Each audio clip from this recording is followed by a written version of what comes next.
Halo semua, apa kabarnya? Semua pasti sehat ya. Minggu kemarin Najmah dapat suntikan vaksinasi yang kedua. Dia pergi ke tempat vaksinasi dengan istri saya. Kebetulan tempat vaksinasinya adalah gedung sekolahnya Najmah.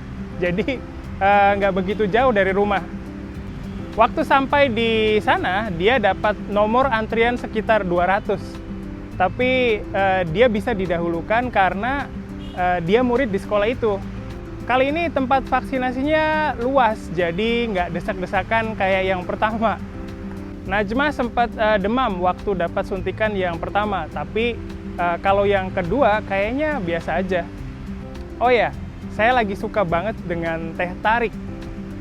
Teh tarik ini nama teh khas dari daerah Malaysia. Kalau di India namanya chai. Terus kalau orang Jepang bilangnya dengan istilah milk tea. Sudah 2 minggu ini saya sering minum teh tarik.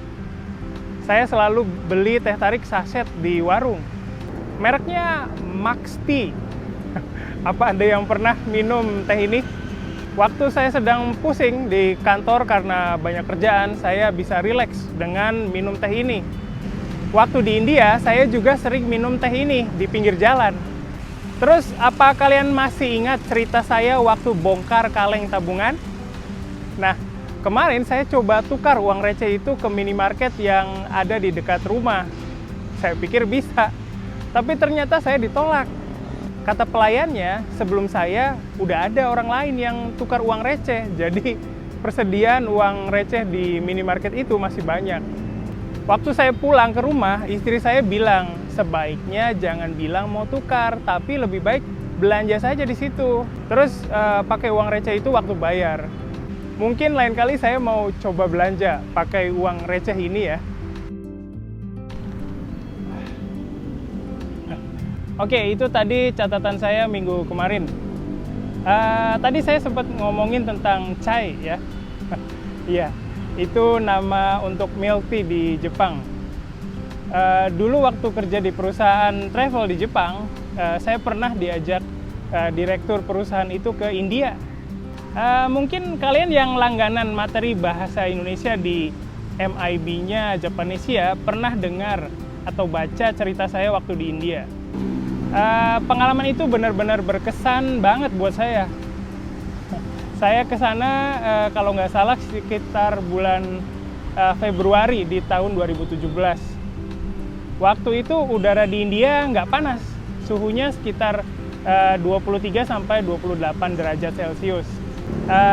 Kalau suhu udara segitu kayaknya buat orang Jepang nggak dingin ya. Buat saya juga nggak sih. Jadi waktu itu sehari-hari saya cuma pakai kaos saja. Tapi waktu saya jalan di luar dan lihat sekeliling, banyak orang India yang pakai baju lengan panjang atau jaket. Waktu itu saya sempat tanya ke orang India yang bantu kami di sana. Kok semua pakai baju yang tebal gitu? Terus orang India itu jawab bahwa untuk orang India suhu segitu udah dingin. Menurut saya sih suhunya pas banget ya. Kalau di Jepang itu kayak suhu di sekitar bulan April akhir atau Mei. Jadi nanti kalau ada orang yang tanya tentang waktu yang pas untuk jalan-jalan di India, mungkin saya akan rekomendasikan bulan Februari ya. Maaf, ini pembicaraannya jadi kemana-mana ya. Balik lagi ke minuman chai di India ya. Saya udah tahu minuman ini dari waktu pertama kali saya injakan kaki di Jepang, yaitu tahun 2007. Waktu itu minuman di Jepang yang pertama kali saya minum adalah milk tea. Kalau nggak salah mereknya Gogonokocha yang Royal Milk Tea.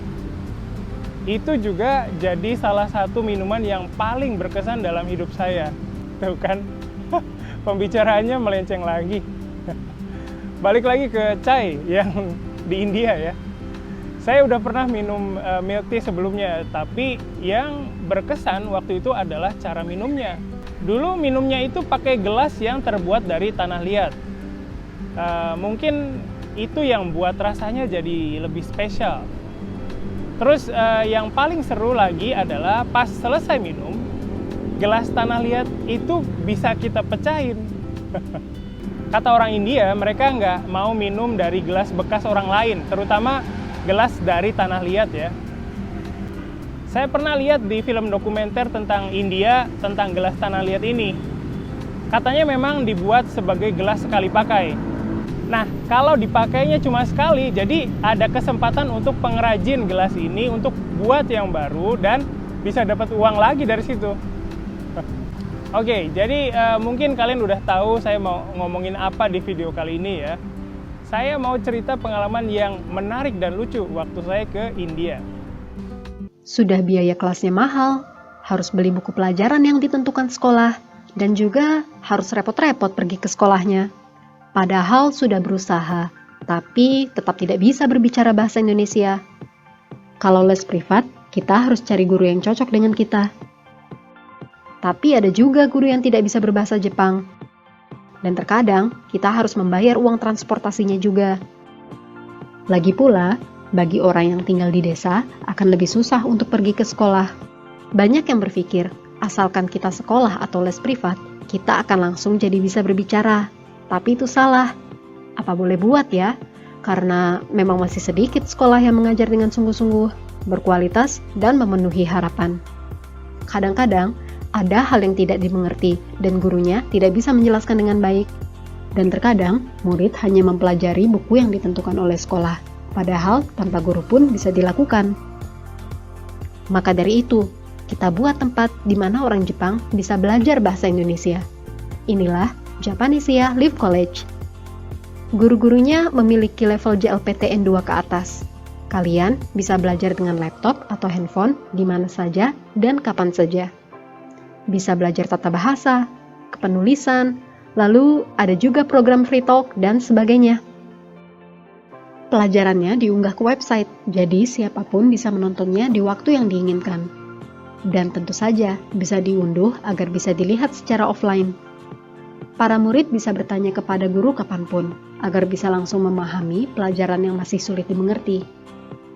Tentu saja, kalau hanya lewat dunia maya, kurang bisa merasakan ikatan dan kebersamaannya. Maka dari itu, kadang-kadang kita adakan acara nongkrong ramah tamah antara murid-murid dan guru-guru Japanesia. Maupun Anda seorang pemula atau level menengah yang ingin meningkatkan kemampuannya, sekarang Anda bisa segera melakukannya, bahkan dengan dana yang terjangkau. Anda masih ragu? Jumlah murid kami sudah lebih dari 100 orang sejak kami buka. Silahkan cek website kami ya.